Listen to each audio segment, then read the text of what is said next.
On my 35th birthday, a box arrived at my door. Inside was a bottle of expensive whiskey, the kind my younger brother Daniel knew I had sworn off. I thought I was being polite when I passed it to his future father-in-law that night. Hours later, he collapsed on my living room floor poisoned. That gift wasn't meant for him.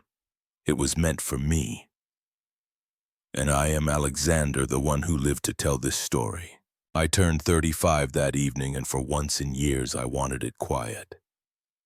Just a handful of close family, a couple of friends, and my father, who insisted on coming despite the fact that his heart condition had grown worse. We gathered in my apartment in downtown Seattle, the windows lit with the fading orange of early spring. I was not one for big parties, and these days training for the rock and roll marathon had me avoiding late nights and alcohol anyway. Dad sat in his armchair, a little pale but smiling. At 68, he looked older than his years, the toll of illness written on his face. Still, he insisted on giving me a firm pat on the back and saying, "Happy birthday, Alex." His voice carried both warmth and the quiet gravity of a man who knew his time was limited. I caught a flicker in his eyes when he glanced toward my younger brother Daniel, and it was a look I had seen before but never could fully place. Daniel arrived last, breezing in with that careless swagger of his, the kind that always set him apart. At 32, he had the energy of someone who lived like there was no tomorrow and the debts to prove it. I had long stopped keeping track of how many times he had asked for a loan or promised to get clean from gambling. Tonight, though, he walked in with something under his arm, a rectangular box wrapped in dark green paper ribbon tied neat. Everyone turned as he stepped forward, flashing his easy smile. "Happy birthday, big brother," he said, setting the box on the table in front of me. I hesitated before unwrapping it, partly because I was not used to Daniel giving me anything, much less something that looked expensive. As I pulled away the paper, the room fell into a hush. Inside was a bottle of whiskey, not just any whiskey, but a rare single malt I had only ever read about in magazines. The label gleamed, the cork sealed with red wax, and at the bottom a tiny serial number etched in black. The reaction was immediate. My friend Claire let out a whistle. "My God, Alex, do you know what that's worth?" Dad leaned forward, adjusting his glasses, his expression mixed between admiration and something tighter, something I could not quite define. Daniel laughed lightly, scratching the back of his neck. "Figured you deserved the good stuff for once."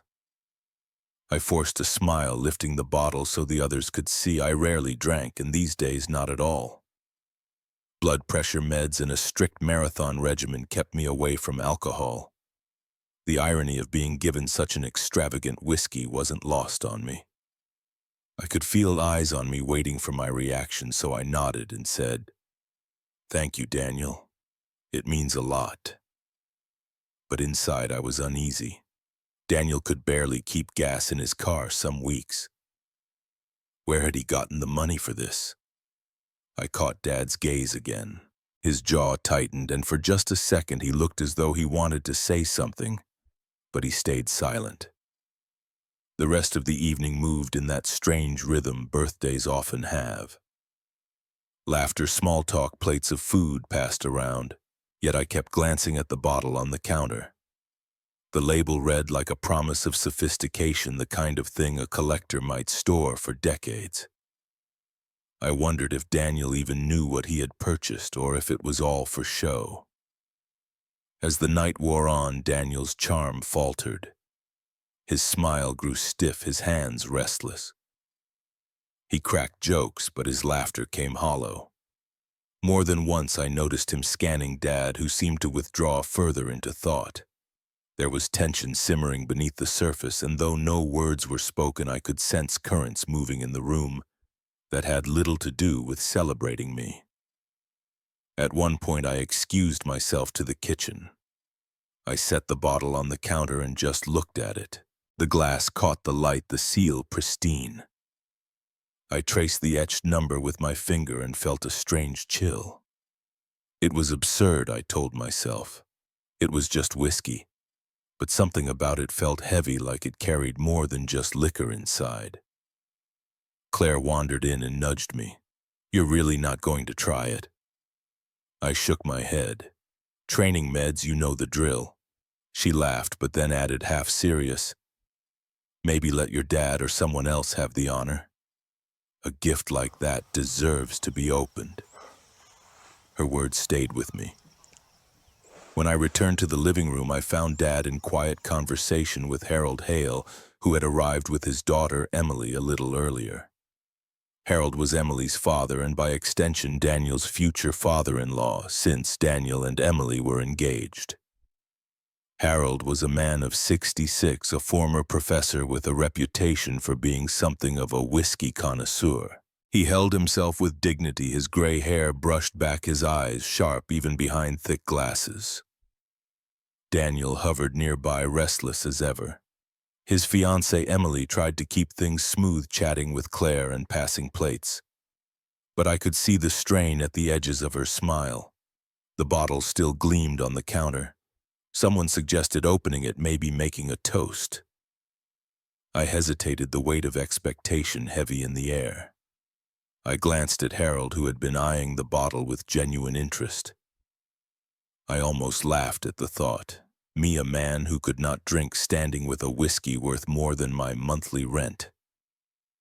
Maybe it made sense to let someone who appreciated it take the first sip. Daniel's eyes flicked toward me, then toward Harold, then back again. His smile froze thin and nervous. I reached for the cork. The night had grown heavier once the guests left. The echoes of laughter and clinking glasses faded into a stillness that seemed to seep into the walls. I was about to head upstairs when my father's voice called me from the study. His tone was steady but carried a weight I had learned not to ignore. The study smelled of leather and faint cigar smoke, though he hadn't touched one in years. He sat behind the wide oak desk, his silver hair catching the glow from the lamp. Papers were stacked neatly in front of him, a pen resting precisely across the top page. He gestured to the chair across from him. I sat, and for a moment he said nothing, just watching me with that calm intensity that always made me feel both grounded and uneasy. Then his voice cut through the silence. He told me 70% of everything would pass to me. The remaining 30% would be directed to a charitable trust he had supported for years. He waited, letting that sink in before he spoke of Daniel. His words sharpened as he laid out the condition. Daniel would not inherit a cent unless he proved 2 years of sobriety, free from debt, verified with letters from his counselor and his 12-step sponsor. No gambling slips, no IOUs, no excuses. 2 years of clean living or nothing. My throat tightened. My brother's struggles were no secret, but hearing the terms spoken so bluntly felt cruel, almost surgical. I knew my father loved him, but he had drawn a line with ink that could not be erased. He leaned back, shoulders heavy, his hand gripping the arm of the chair as though the decision itself had cost him something. He told me he believed in Daniel's potential but could no longer risk the family's future on promises that never held. The responsibility would fall to me. I wanted to argue, to ask if there was another way, but I saw the resolve in his face. His eyes were tired but unwavering. He had already made peace with the choice. My pulse quickened as I imagined Daniel's reaction. Debt weighed on him like chains, and I had seen how desperation could twist his temper. With me alive, he stood to gain nothing. If I were gone, he would inherit everything. The thought came unbidden and left a chill crawling across my skin. My father reached across the desk, his hand pale and veined, but still steady. He squeezed mine with a surprising strength, telling me he trusted me to carry on, that the family's legacy rested on my shoulders. His grip lingered, a mixture of blessing and burden. As he released me, my eyes drifted to the corner of the desk. A folder lay slightly ajar, the words "Last Will and Testament" scrawled across the top page in his unmistakable handwriting. He had not hidden it. Perhaps he wanted me to see to know it was real. I rose from the chair, preparing to leave. That was when I noticed the door. It wasn't fully shut, just a sliver of space where the hallway light leaked in. Through that narrow crack stood a figure. Daniel, his face half in shadow. His eyes fixed not on me but on the papers spread across the desk. His jaw was locked tight, his chest rising and falling as though he had been holding his breath. For an instant I froze, unsure whether to speak or to pretend I hadn't seen him. My father continued, unaware of the presence at the door, reminding me in his weary voice that trust had to be earned. But I could not focus on his words. All I could feel was my brother's stare. When our eyes finally met, I saw something I had never seen in him before. Not just anger, not just disappointment. It was sharper than that, colder. It was the look of a man cornered, calculating, already thinking of ways out. His gaze flicked to the will again, then back to me, and the tension in the room thickened until I could hear nothing but the pounding in my ears. My father reached for another file, speaking softly, his tone almost resigned. Daniel remained in the doorway a second longer, then shifted back into the darkness. His footsteps were faint, retreating into the silence of the hall. But the echo they left behind was louder than anything my father could say. I stood there, unable to move, my father still speaking about legacy and duty.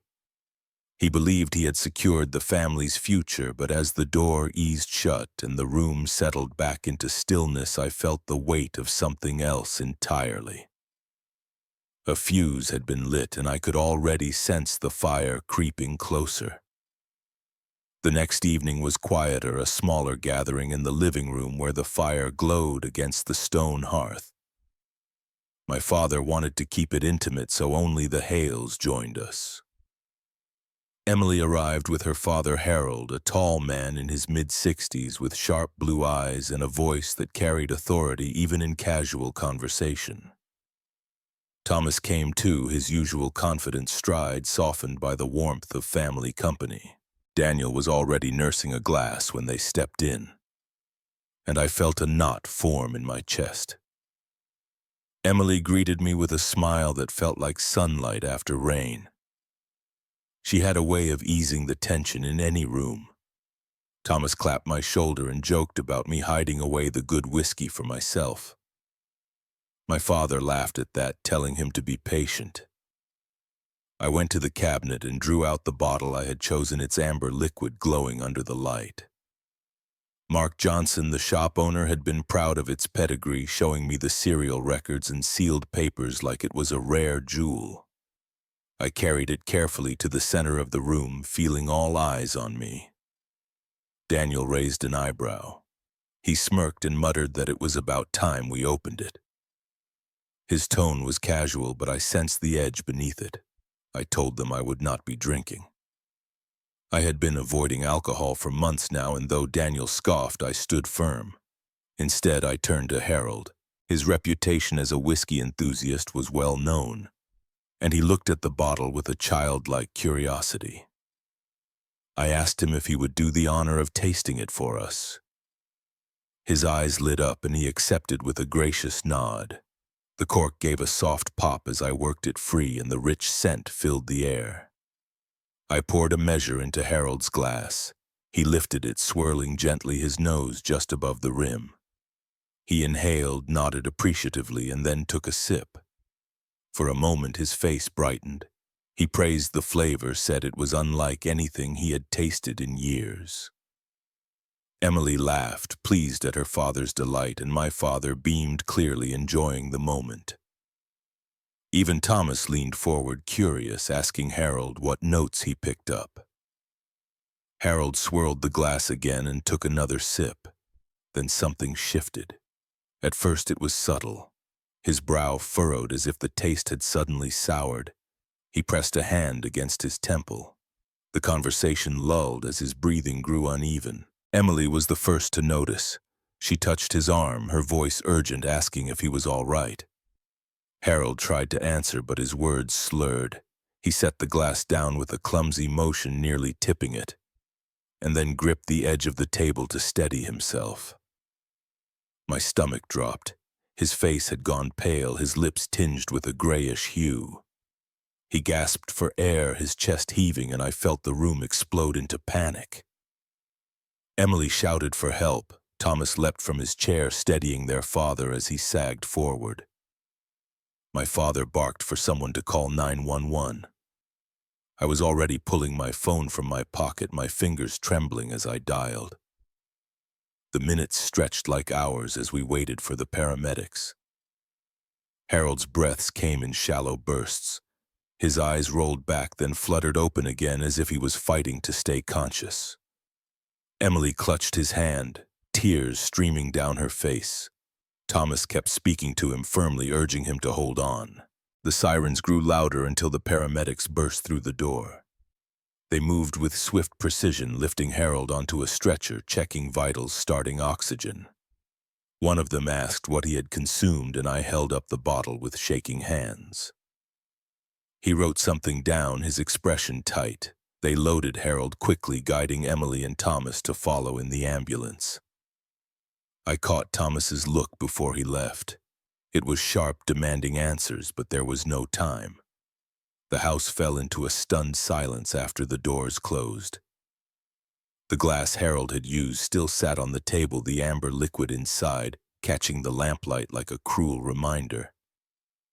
Daniel muttered something under his breath, too low for me to catch, but his expression was twisted, unreadable.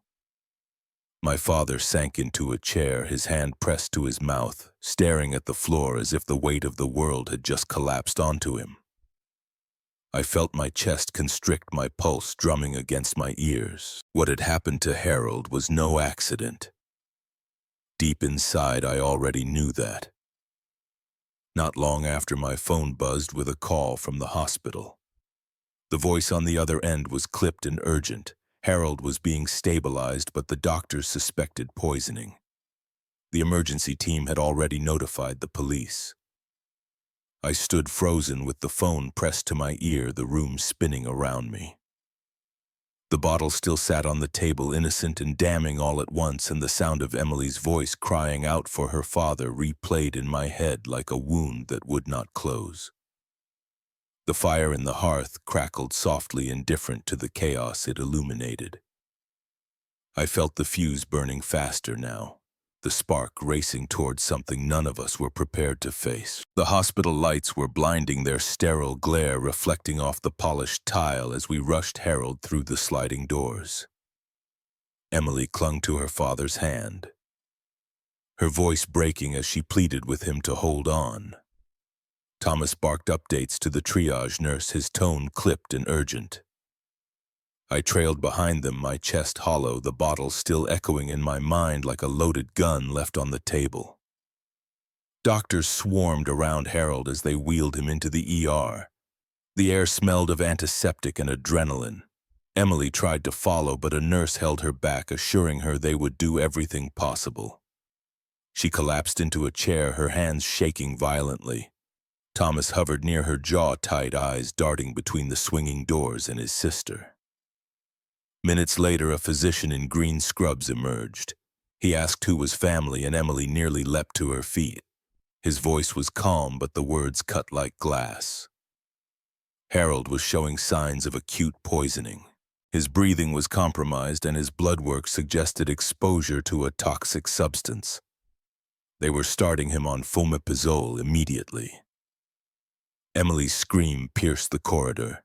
She begged for answers, for some explanation. Thomas pulled her close, his own face stricken.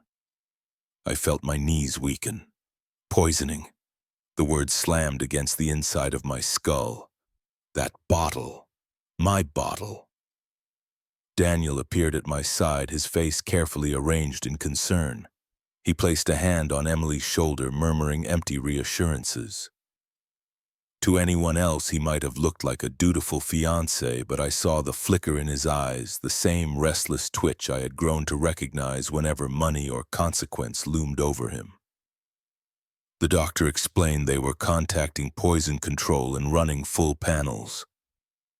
Because of the suspicion of deliberate tampering, hospital protocol required immediate notification of law enforcement.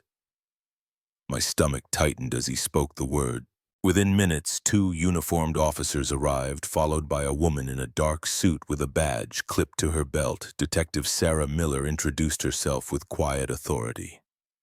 She had steady eyes that scanned the hallway before settling on me. She asked to see the bottle. My father had brought it in a sealed bag, and I handed it over with trembling hands. She studied the label, noted the seal, and passed it to a nurse who slid it into an evidence box. The nurse signed a form, time-stamped it, and then handed it to Sarah, who signed as well. Every movement was deliberate, the chain of custody locked tight. Another nurse approached with vials in hand, asking Emily for consent to take samples. Thomas stepped in his lawyer's instinct, quick to confirm, and they proceeded. I watched as they drew Harold's blood, carefully labeling the tubes with the time and patient ID. A urine sample was collected via catheter, sealed and logged with equal precision. Each entry was written into a chart, signed and countersigned. Sarah observed everything, her pen scratching across her notebook. Emily clutched my arm, whispering through tears that she did not understand.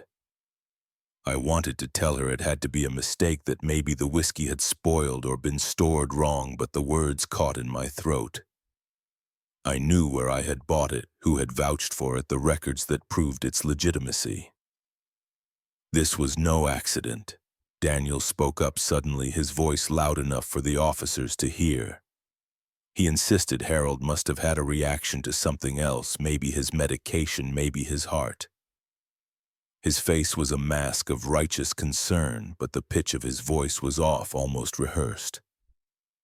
Sarah turned her gaze on him briefly, then back to the bottle in her hands, as if cataloging every detail. The doctor returned, reporting that Harold was being stabilized but still critical. They were pumping bicarbonate, trying to correct his acidosis. He emphasized that if it was ethylene glycol, early treatment was their only hope. Emily's sobs filled the space. Thomas pressed his lips into a grim line, one arm around his sister, the other clenched into a fist at his side. I leaned against the wall, my pulse hammering. I could not shake the thought that maybe I had made some terrible error, that somehow I had handed over something tainted without knowing. But beneath the haze of guilt was a sharper instinct, a whisper that told me this was not random. It was deliberate. Detective Miller approached me directly then. She asked when I had purchased the bottle, if I had kept it sealed, if anyone else had access. I answered as steadily as I could, describing the shop, the owner, the paperwork.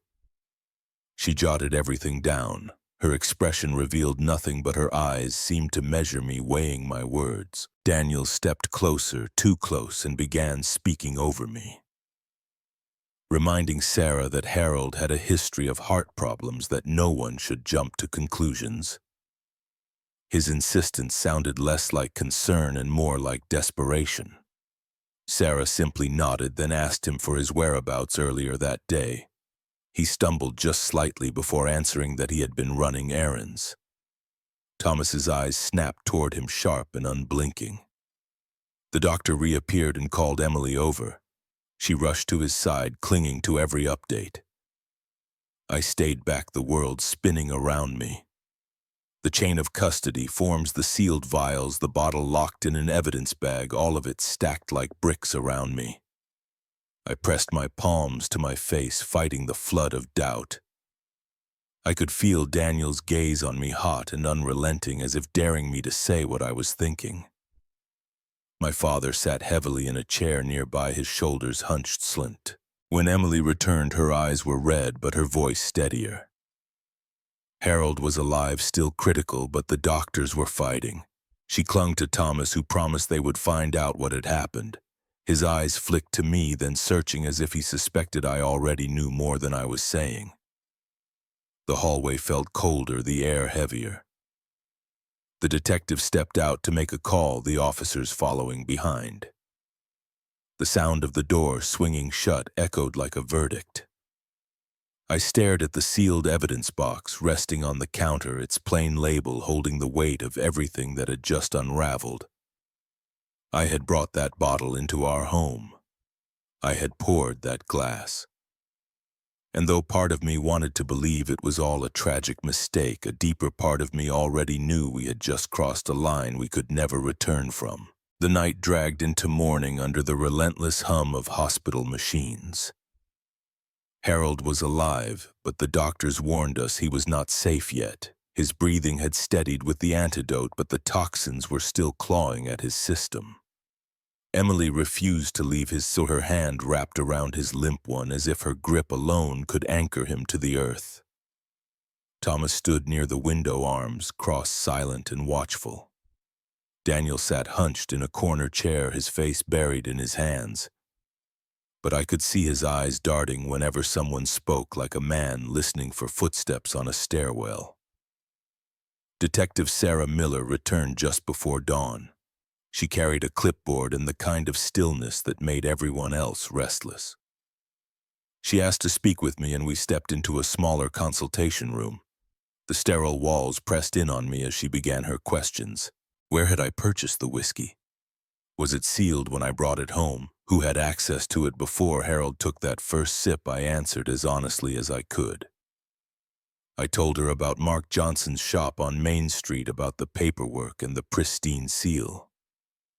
I insisted I had never cracked it open, that it had been stored in my study until that night. Sarah's pen moved steadily, her expression unreadable. Then she asked about Daniel. My chest tightened. I hesitated, but I knew she had seen it too, the way his eyes flickered, the strain in his voice.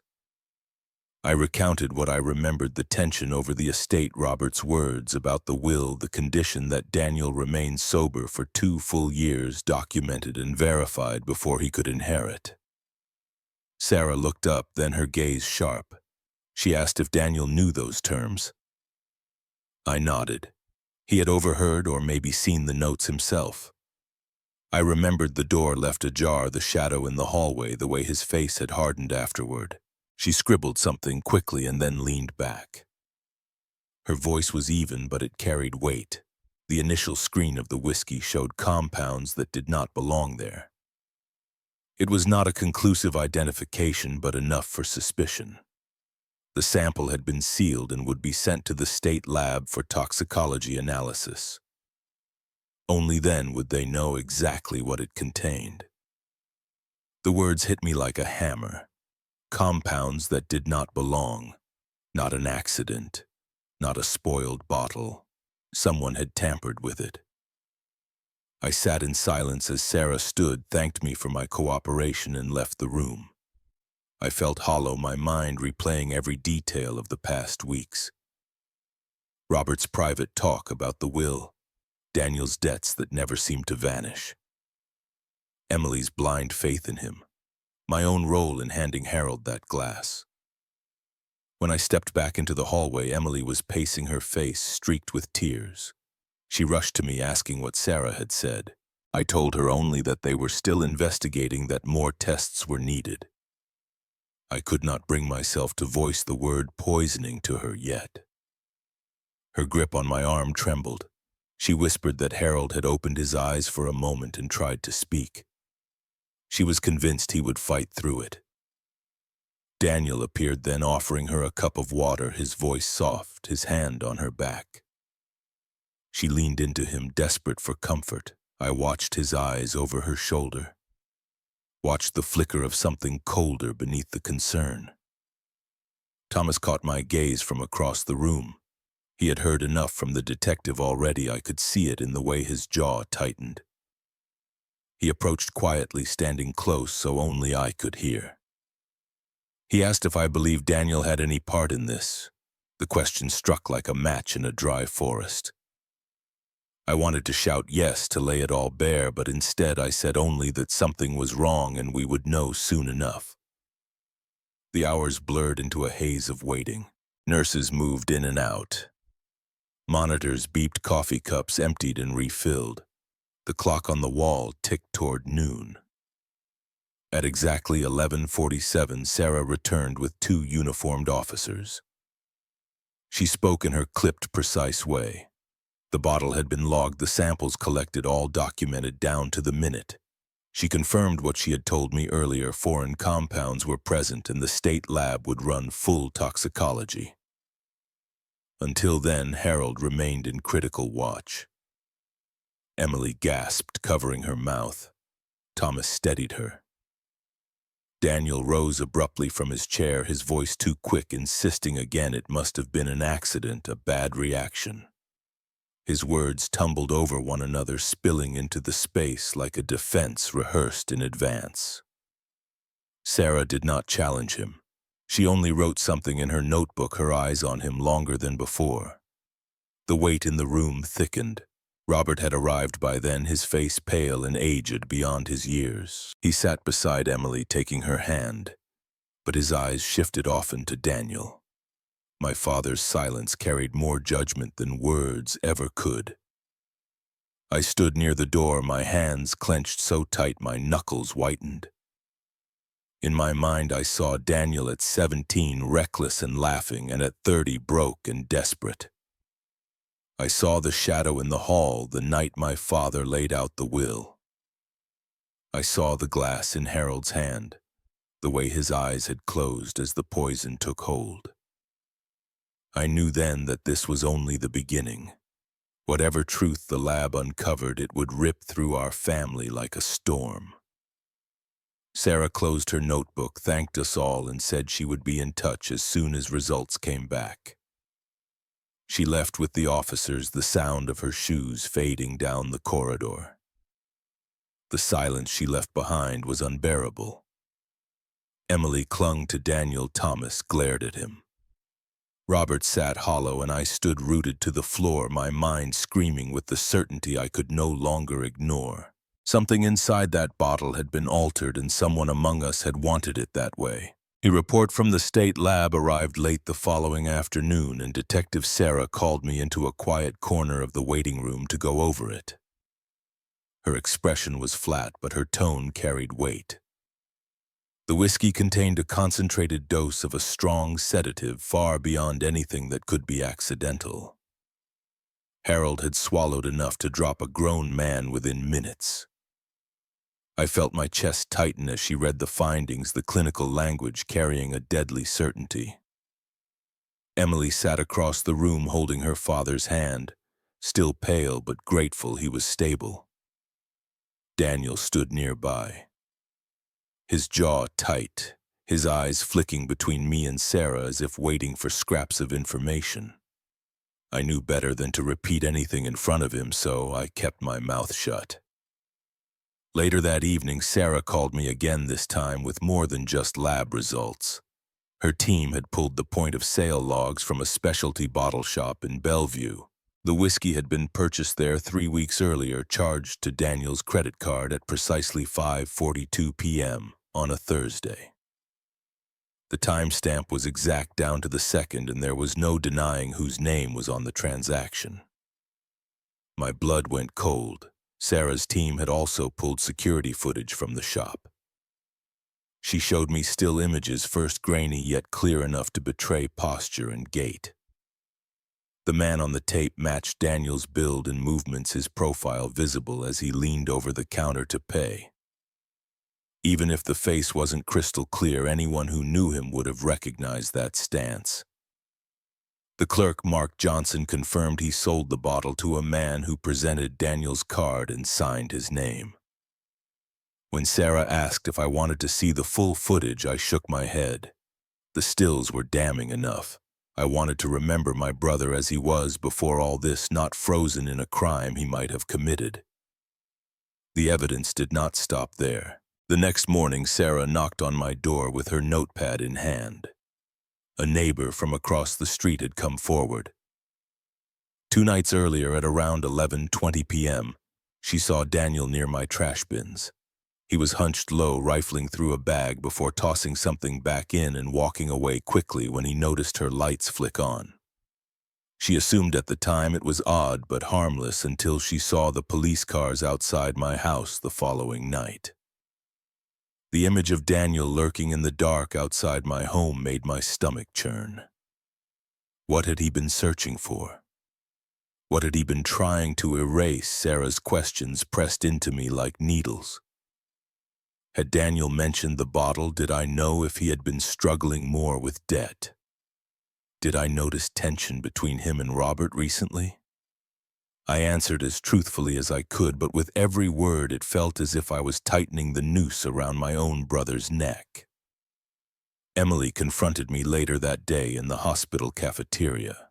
She was shaking her coffee untouched in front of her. She asked me straight out if I believed Daniel had anything to do with what happened to her father. I looked into her eyes and wanted to lie, wanted to give her a comfort I did not feel myself. But the truth pressed too hard against my chest. I told her the police were following evidence, not suspicions, and that we both had to wait for answers. She turned away, biting her lip, and I knew she heard the doubt in my voice.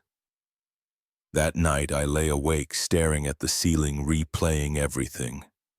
The argument with Robert about the will, the way Daniel's eyes burned when Father spoke of conditions, the careless anger in his words when liquor loosened his tongue.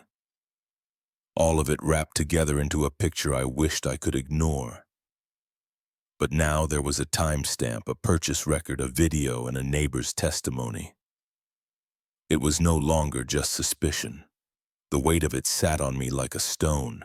Family loyalty clashed with the undeniable path of the evidence. I remembered the times I pulled Daniel out of bar fights, the times I drove him home when he was too drunk to stand the calls from creditors when he used my name as a reference. Each time I forgave him, each time I said he would change, but this was different. This was poison in a bottle handed to a man who trusted me to pour it. I pressed my hands to my face and tried to steady my breathing. Somewhere across town, Daniel was probably pacing too, calculating what Sarah might know, wondering how close the walls were closing in. The next morning, Sarah briefed me again. The bottle had been tagged and logged, the chain of custody locked down with signatures and timestamps. Harold's blood and urine samples had been drawn and preserved in the same manner, sealed and transferred to the state facility. Everything was in place for a case, and there would be no way to dismiss it as sloppy work. Her words left me shaken. It was no longer a matter of suspicion, but of building proof piece by piece until there was no room for doubt. I left the hospital to clear my head, but even on the quiet streets of Bellevue, the storm followed me. The truth was circling closer, and Daniel's shadow stretched longer with every new detail. When I returned to Harold's room later that afternoon, the machines beeped steadily. Emily sat at his side, and Thomas hovered near the window with his arms crossed. The atmosphere was heavy, yet no one dared speak the fear that was hanging over all of us. I stood at the foot of the bed, silent, listening to the hum of the machines. For a brief moment, I imagined what it would have been like if Harold hadn't survived. The thought was unbearable. Sarah's voice echoed in my mind, firm and unwavering. The bottle was poisoned. The card was Daniel's. The footage was clear. The neighbor saw him. Each fact landed like a hammer, and I knew this was only the beginning. The day ended in silence, but the silence felt heavier than any words. The walls of truth were closing in, and somewhere inside them, my brother's face kept appearing harder to deny with every passing hour. Detective Sarah moved quickly once the evidence started stacking up.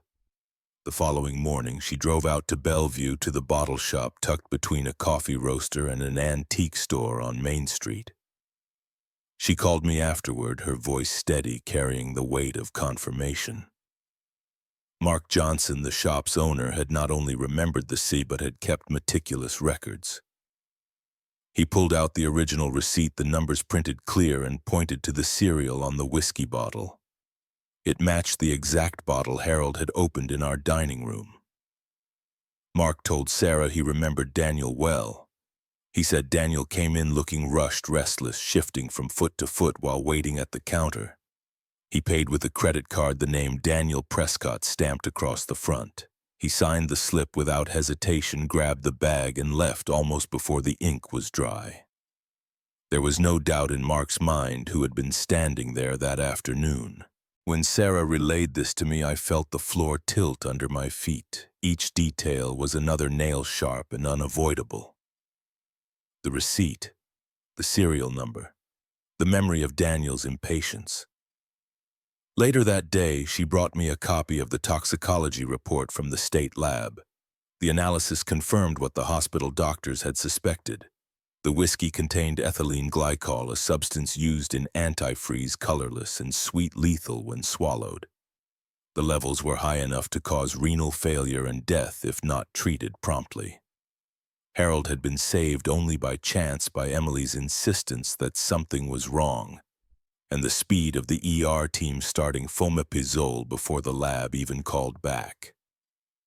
Reading the lines on that report made my stomach turn. Someone had poured poison into a bottle meant for celebration. The evidence felt overwhelming, but the worst blow came that evening. My phone buzzed with a message from an unknown number.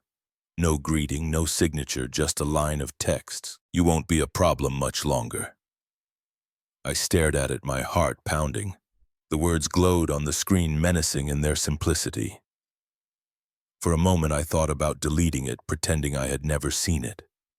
But my instincts pulled me towards Sarah. I forwarded the message, and within the hour she was standing at my door, phone in hand. Her brow furrowed. They traced the origin of the message to a prepaid burner bought with cash, unregistered. But cell tower data placed the sender near Daniel's apartment at the exact time the message was sent, 3:11 p.m. on the day of Harold's birthday. Sarah's voice was calm as she told me this, but her eyes carried a cynicism I could not mistake. I tried to breathe, but the air felt thick. Daniel was unraveling in front of me, not just through suspicion, but through cold, hard data. His card, his image, his movements in the night now, his words veiled in threat. That night I could not bring myself to close my eyes. I kept seeing the table set for Harold's birthday, the candles flickering, the sound of laughter before it all fell apart. I replayed Daniel's expression when the bottle was uncorked, a flicker of something I had brushed aside. Was it fear? Was it anticipation? My mind refused to settle. Emily noticed the change in me the next morning. She asked why my hands shook when I held a cup of coffee, why I kept glancing at my phone as if waiting for it to ring. I wanted to shield her, but she had already seen too much. I told her the truth about the message, about the cell tower trace. She covered her mouth, tears pooling her shoulders, trembling as she whispered that she no longer recognized her own brother-in-law. I stood in silence, guilt tearing through me. I had defended Daniel for so long against creditors, against Harold, even against his own reflection. But now there was nothing left to defend. Each step the investigation took closed the gap between suspicion and certainty. When Sarah checked in that afternoon, she carried another folder under her arm. Inside were stills of the receipt, the lab results, the message trace. She told me the case was tightening and soon it would move from inquiry to formal charges. I nodded, but my throat was dry. Somewhere deep inside, I had always believed there would be a way out for Daniel, some twist of fate that would spare him. Now I saw the trap had already sprung and we were only waiting for the lock to click shut. The hospital corridors felt narrower that evening. Machines beeped in Harold's room, steady reminders of how close we had come to losing him. Emily held his hand, whispering words of comfort, while Robert stood by the window, arms crossed, his gaze fixed on the horizon. None of us spoke of Daniel, but he was present in every silence. When I finally left the hospital and stepped into the cool night air, I thought of the message again, those words carved into my mind. You won't be a problem much longer. I walked to my car, the parking lot nearly empty, and sat in the driver's seat without starting the engine. The night pressed in around me, the weight of truth unrelenting. For the first time, I admitted to myself that the brother I had loved might now be the enemy I feared. Detective Sarah met me outside the courthouse the next morning.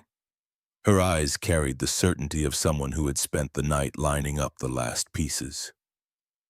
She told me the judge had signed the warrant, that by noon her team would be at Daniel's apartment. Hearing those words felt like standing at the edge of a cliff, staring down into something I had never wanted to see. I drove behind the unmarked cars to the narrow brick building where Daniel lived. The street was quiet, the only movement a dog tugging its owner down the sidewalk. Sarah's team moved with calm precision, presenting the paperwork at the door before stepping inside. I waited outside, my chest tight, every second stretching longer than the last. When the first officer carried out a clear evidence bag, I felt the weight of the moment land hard. Inside was a small brown bottle, the glass cloudy at the bottom, liquid residue clinging to the sides. Later, the lab would confirm traces of the same sedative that had been mixed into Harold's whiskey. Next came a stack of papers, crumpled notebook pages covered in Daniel's hurried handwriting. Numbers, conversions, dosages, some scratched out, others underlined. Calculations meant for more than curiosity. Sarah herself carried out the laptop, sealed in a bag, the chain of custody tagged and time-stamped. On it, the digital trail unfolded. Emails exchanged under a pseudonym, inquiries about purchasing strong compounds in discrete quantities, coded language that barely concealed the intent. The thread was damning, each message another stone in the wall closing around Daniel. As the search continued, more came to light. A drawer in his desk held envelopes of overdue statements, IOUs written on scraps of paper. Screenshots of transfers to names I did not recognize. Gambling apps left open on his phone, balances in the red. The debts were stacked as high as the evidence, a motive as plain as the poison itself. Watching it unfold, I felt something inside me fracture. These were not accidents. These were not misunderstandings. The trail had been laid step by step, from the bottle at the shop to the lab report to the notes found under his roof. The chain of custody was clean, unbroken, undeniable. When the officers finally stepped back into the hall, Sarah nodded once, her face set in the hard lines of duty. It was time. Daniel opened the door before they knocked. He stood there in a wrinkled shirt, his eyes darting from face to face, confusion mixed with defiance. He tried to speak, but the words caught his voice, cracking as Sarah read him his rights. The click of the cuffs was louder than anything I had ever heard. I wanted to step forward to shield him from what was happening, to find some last explanation that could undo it all. But my feet would not move. My throat locked as I watched my brother led away. His head bent low, his wrists bound in steel. The hallway emptied slowly, the officers carrying out the last of the evidence. The warrant, the seizure forms, the signatures. Everything catalogued, every step recorded. Sarah stayed until the end, her pen scratching across the final page before she closed the folder. She looked at me then, not with victory, but with the heavy understanding of someone who had seen this too many times before. I nodded because there was nothing else to do. My hands trembled as I leaned against the cool plaster wall, the sound of Daniel's footsteps still echoing in my ears. For a long moment I stayed there, the silence pressing in, the reality of what had just happened impossible to soften. The brother I had grown up with, the one who had once shared secrets and laughter, was now gone behind the doors of a police car. When I finally walked outside, the sun was still shining, the street still calm. But everything around me felt altered. The air itself carried a weight I could not lift. That night I sat at the kitchen table staring at the empty chair across from me, the one Daniel had filled so many times. Papers lay spread in front of me, the notes the police had allowed me to glance at before sealing them away. Numbers, doses, fragments of words that no longer sounded like him. The house was too quiet, the silence not peaceful but sharp.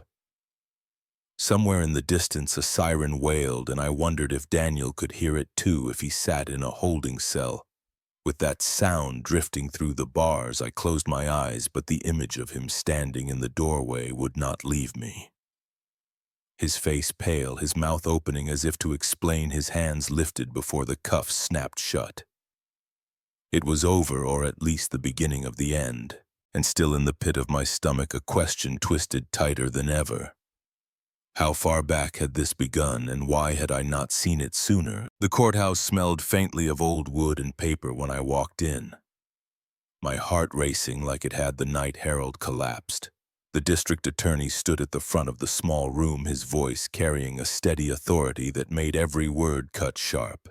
He laid out the charges as if he were lining stones in a foundation, each one stacking higher until it towered over my brother. Attempted murder, he said, naming me as the intended target. The words hit harder than I expected, even after everything. My stomach clenched as I realized how close I had come without even knowing. Aggravated assault, aggravated poisoning, he continued, naming Harold as the victim.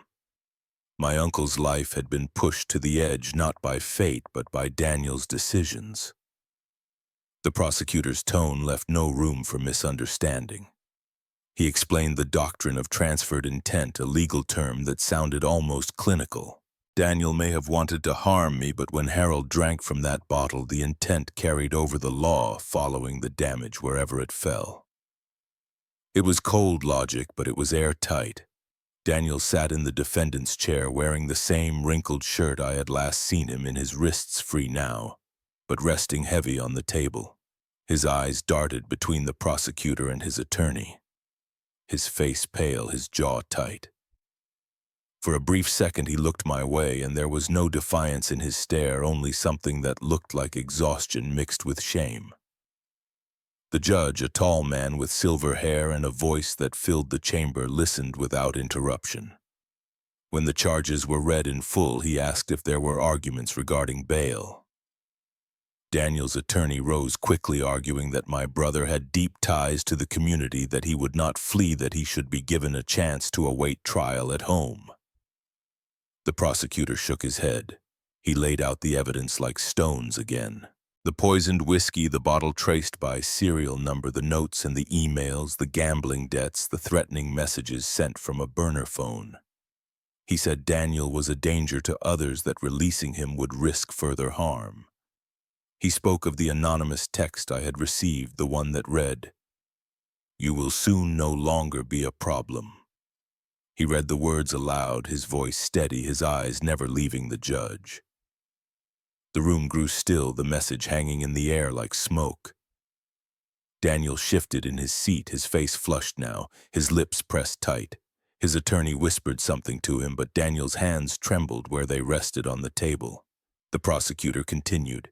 He argued Daniel had motive, opportunity, and follow through. He said the debts were crushing, the inheritance tempting, and the attempt deliberate. He reminded the court that Harold had barely survived, and that without medical intervention we would likely be grieving instead of testifying. I sat there frozen, my fists clenched against my knees. Every word felt like a nail sealing a coffin. But it was not the coffin I had expected to face. The judge leaned back, his eyes narrowing as he weighed the arguments. The silence stretched long enough that I heard my own breathing, the scrape of a chair shifting in the back row, the faint hum of the overhead lights. Finally he spoke. Bail denied. The words struck final. The reasons followed. Daniel posed a risk of reoffending. The evidence of poison made it too dangerous. The threatening text suggested intimidation of witnesses. The mountain of debt pointed to flight risk. The law had no room for mercy here, not with so much stacked against him. Daniel's head dropped into his hands. His shoulders shook once, whether from anger or despair I could not tell. His attorney put a hand on his back, whispering again, but Daniel did not lift his face. The gavel fell with a sharp crack and the hearing was over. Deputies moved toward Daniel, securing him once more.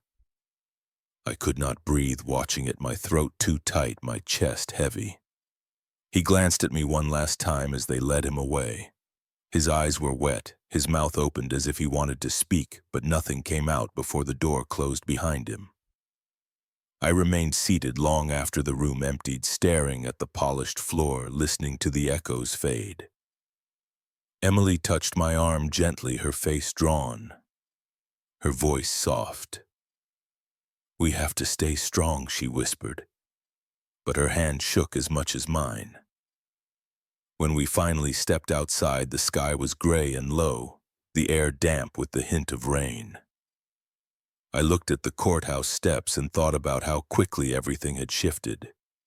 A family fractured, a life hanging in balance, and now the law holding Daniel where none of us could reach him. I wanted to believe something could still change, that some piece of evidence would surface to undo this, but the chain felt too tight. Every link was locked, every step recorded. As we walked to the car, I glanced back at the heavy doors closing behind us. For the first time in my life, I was grateful for their weight, even as part of me wished I could pull them open and drag my brother back into the light. The rain began to fall, then light at first, tapping against the windshield as I sat behind the wheel. Emily said nothing, and I kept my eyes on the glass, watching the drops run in crooked lines. The sound filled the silence we could not break. It felt like the world itself was mourning something we had already lost. The courthouse was full by the time we arrived, a low hum of voices filling the air like static. Emily sat beside me on the worn wooden bench. Her hands clasped so tight her knuckles whitened. She had barely spoken since dawn, her grief bottled inside her chest. When Harold came in leaning on a cane but moving with more determination than I had expected, the entire room shifted. People turned to watch him, frail yet unyielding, as if his presence alone reminded us what had nearly been stolen. Daniel sat at the defense table, his suit ill-fitting, his hair uncombed. He looked smaller than I remembered, hunched beneath the weight of the charges, his eyes flickering nervously from the jury to the judge. He avoided looking our way. The trial opened with the prosecutor rising to his feet. His voice was steady and deliberate, every word aimed at the 12 jurors as if they were the only people in the room. He spoke of betrayal, of greed, of intent carried out with chilling precision. He painted a picture that made my skin crawl, not because I doubted its truth, but because I had lived so close to it without seeing. When Thomas Hale, Emily's older brother and a practicing attorney, stepped forward to give testimony on my behalf, I felt a mixture of relief and discomfort. He wasn't there to prosecute Daniel, but to establish clarity. He explained the family's financial arrangements, the structure of the inheritance, and Robert's stated conditions. His calm words cut through speculation, placing motive squarely where it belonged. The evidence rolled out piece by piece, each exhibit handled with care and laid bare for the jury. The POS log showing the whiskey purchase with Daniel's credit card. The CCTV footage capturing his figure moving with haste inside the Bellevue bottle shop. The original receipt bearing the matching serial number. Mark Johnson, the store owner, confirmed it all, recalling the purchase clearly. His memory of Daniel's urgency that night hung in the air like a damning echo. Detective Sarah walked the jury through the chain of custody. From the moment the whiskey bottle was seized in the emergency room to its secure transfer to the state laboratory to the reports confirming the presence of ethylene glycol. She pointed to time-stamped logs, signatures of hospital staff, and photographs cataloging every stage. Her voice was steady, methodical, and relentless. The lab technician testified next, describing the toxicology results.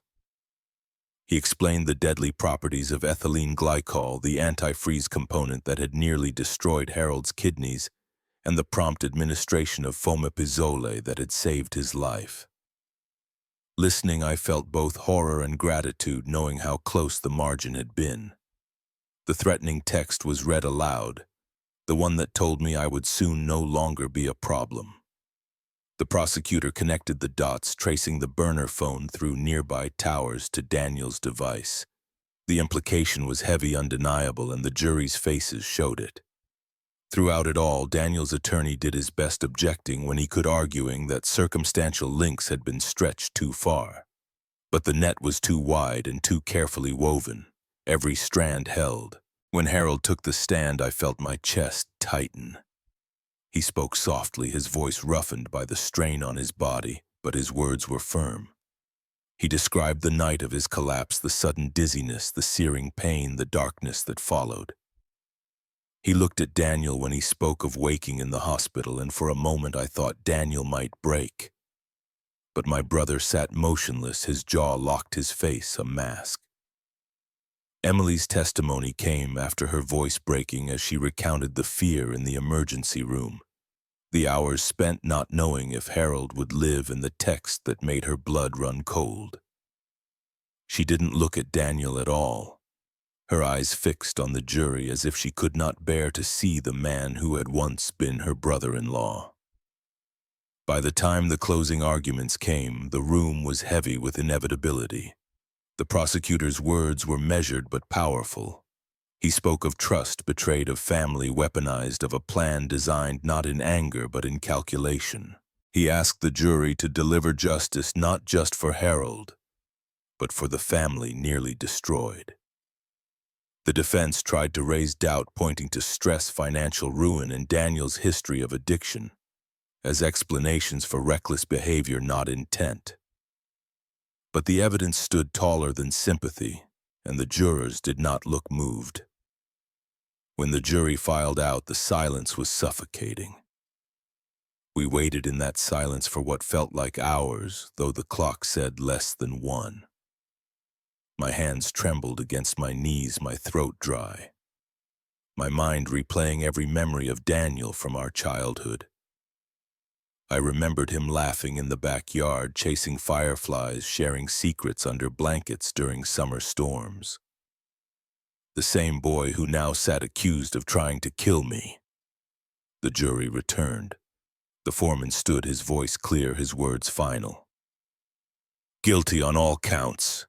Emily covered her mouth with her hands, tears streaming down her face. Harold bowed his head, whispering something I couldn't hear.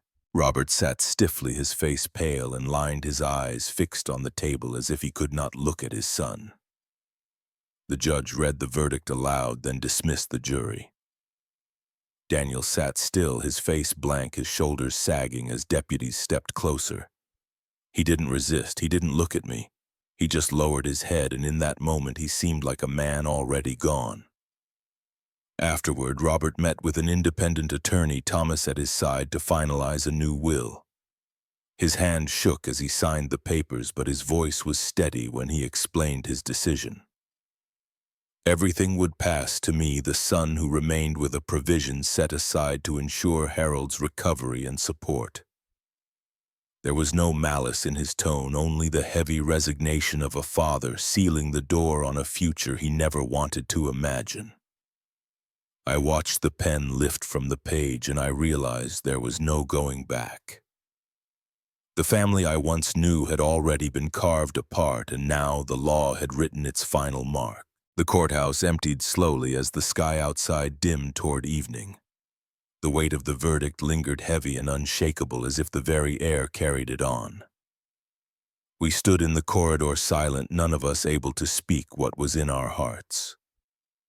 Somewhere behind those walls, Daniel sat in a cell, waiting to hear the years that would define the rest of his life. And somewhere in me, the brother I had known still flickered faintly, even as the man he had become slipped further out of reach. The sentencing came swiftly after the verdict. The judge's words were steady, without cruelty but without mercy. 25 years in state prison, a term that fell in the middle of the guidelines for Missouri, long enough that Daniel would be well into his 60s before he breathed air outside the walls again. The gavel's strike echoed like a door closing forever. Emily left the courthouse that day with her engagement ring tucked into a small velvet box she never opened again. She mailed it back to him a week later with no note inside. Life after the trial felt like waking into a different house, the same walls but rearranged shadows lingering in the corners. Harold's recovery became our daily rhythm. His body was slow to respond, his heart weakened, but each week he made gains, walking from the living room to the porch without stopping, climbing one flight of stairs with only a short rest. His determination carried him further than the doctors had promised. One Tuesday evening, Robert drove us to a community center downtown, where a caregiver's support group met every 2 weeks. I didn't know what to expect, but the room was warm with coffee brewing in the corner and a circle of chairs waiting. The facilitator, a woman named Marjorie with silver hair and a calm voice, welcomed Harold like he was already part of their family. I sat beside him, my father on the other side, and for the first time in months, I felt we belonged somewhere that wasn't defined by the trial. Harold shared a little about his experience. His voice shook when he spoke about the night he almost died, but then steadied as he spoke of gratitude. He said he had been given time more than he deserved, and he intended not to waste it. People nodded, some with tears in their eyes, and in that moment I realized how close he had come to leaving us. Later that week, Detective Sarah met me at the diner near the courthouse. She looked tired but satisfied, her files stacked neatly beside her cup of black coffee. She told me the evidence was sealed, the chain of custody intact in case of any appeal. Daniel's attorney had filed notice, but Sarah said appeals in cases this solid were more formality than real hope. She looked me in the eye and said she wanted me to know the department considered this case closed and that she believed the truth had been delivered. I thanked her, though the words felt small compared to the weight of what she had carried. She smiled faintly and reminded me that sometimes justice comes at the cost of heartbreak, but it still matters. Back at home, Robert sat at the kitchen table more often with Harold than alone. They spoke about old fishing trips, about baseball seasons past, about nothing at all, but always together. The silence between them softened into something like peace. One evening after group, as I walked Harold to the car, he put his hand on my arm. He told me he worried about the burden I had carried, protecting everyone while carrying my own fear. I told him something I had not admitted even to myself until then. That setting boundaries, protecting myself, had never been selfish but necessary. It was the only way to survive the storm that had nearly destroyed us. My words surprised me, but once spoken, they felt like truth carved into stone. Emily came by less often, though when she did, she was quieter than before. She still loved us, but her wounds were her own to carry, and she was choosing distance. I didn't blame her. Everyone had lost something different, and healing did not look the same for any two people. Robert finalized his new will not with bitterness but with finality. He explained to me that wealth was never meant to destroy, that he had intended it to bind us together, but money in the wrong hands only sharpened the edges. He said he trusted me to protect what remained, not just the assets but the family itself. I sat with that responsibility heavy on my chest. Yet as the weeks turned into months, as Harold's steps grew steadier and Robert's shoulders straightened with quiet relief, I began to feel like the weight was one I could carry. The seasons changed, summer folding into fall, and with each group meeting, with each night spent sitting at Harold's side, I understood that healing was not about forgetting. It was about building something stronger on the ruins left behind. And as I looked across the table at my father and Harold, with their faces lined but steady, I knew that we had not only survived, but had begun to find our way back to each other. A year later, the air carried the same chill as that night of the party, but it felt different now, softer, almost forgiving. I parked outside Harold's modest house on the edge of Springfield and carried a small box wrapped in plain paper under my arm. It was his 72nd birthday, and the yard was decorated with a simple banner that fluttered against the siding. Through the window, I could see him sitting in his armchair, thinner but strong in a way he had earned through struggle. When I stepped inside, the smell of baked apples and cinnamon drifted through the kitchen. Robert was already there, pouring coffee with steady hands. Harold rose when he saw me, slower than before, but without hesitation, and pulled me into a hug that lasted longer than I expected. The box felt heavy in my arms until I finally set it on the table. Inside was a framed photo of the three of us from years ago at a lake in southern Missouri, sunburned and laughing with fishing rods tangled in the background. He stared at it for a long moment, then his eyes glistened. Robert reached over and rested a hand on his brother's shoulder. For all that had been lost, for all the fractures that would never fully mend, something had returned. Not innocence, not trust as it once was, but a fragile bond rebuilt from honesty and pain. We ate cake in the living room, and when Harold's neighbors stopped by with a card, I saw the life he had built beyond our family. He had a community, people who checked in, who remembered the worst and stayed anyway. That gave me comfort. Later that night, after the guests had gone and the plates were stacked in the sink, Harold leaned back in his chair and looked at me. He told me he never wanted to speak Daniel's name again in anger.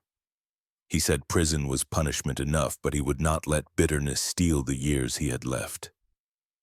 I felt the truth in his words, even though part of me still carried the ache of betrayal. We talked about the trial in fragments, about Emily, who had moved to Chicago and started over, about the old house. Robert finally decided to sell, about the quiet way grief reshaped us. No one pretended the scar wasn't there, but we accepted that scars can mark survival as much as they mark pain. As the evening wound down, I stepped out onto the porch. The cold air bit my skin, and I thought about the night everything changed. The poisoned whiskey, the panic, the sirens. That memory would never leave me. Yet standing there, I realized I was no longer defined by fear. I had set boundaries, spoken truths I once avoided, and in doing so found a strength I did not know I had. Inside, I heard Harold laugh at something Robert said, a sound deep and genuine. I turned back to join them, carrying with me the certainty that while we could not erase what happened, we had chosen to live differently because of it. Family is complicated, fragile, and sometimes dangerous. But protecting yourself, drawing the line where harm begins, is not selfish. It is survival. And survival can still give way to meaning, to hope, to a future not bound by betrayal. That is where I will leave you with this story of family, of love, tested, of justice carried out, and of the scars that remain. I want to hear from you. Have you faced moments where loyalty collided with self-preservation? How do you draw those lines in your own life? Share your thoughts in the comments, tell me your perspective, and if these stories resonate with you, stay with us for more. Because as hard as they are to tell, these are the stories that remind us of the fragile strength that holds families together and sometimes pulls them apart.